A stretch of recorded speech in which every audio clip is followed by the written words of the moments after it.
The lawsuit alleged that during her incarceration, the staff discriminated against Holland on the basis of her sex, transgender status, and disability. Holland reached a settlement, and the county has committed to prevent discrimination and violence against transgender, intersex, lesbian, gay, and bisexual people in its custody by changing its policies to comply with the federal and state law. The lawsuit was filed with the Transgender Legal Defense and Education Fund and the New York Civil Liberties Union. Following the announcement of the settlement, the CLU made a testimonial video with Holland. When I first got into the Broome County Jail, I just felt I was being humiliated.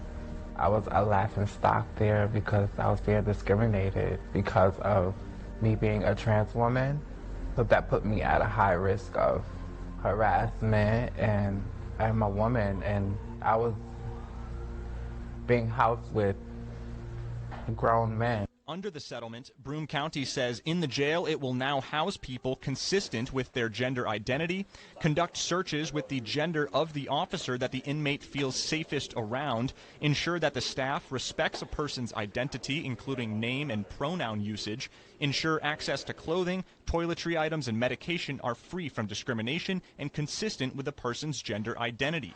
The director of LGBTQ rights litigation at the New York Civil Liberties Union, Bobby Hodgson, says that Holland's lawsuit sets the standard for counties across the region and the country.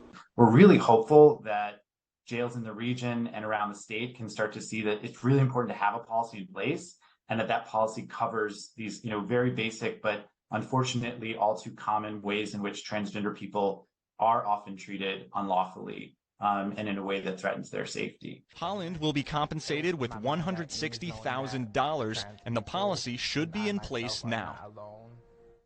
Broome County Sheriff Fred Akshar released a statement saying that although the settlement stems from an incident that occurred before he was elected sheriff, he is pleased that the parties were able to reach a resolution that establishes clear guidelines, which were previously non-existent, to address the rights of LGBTI inmates.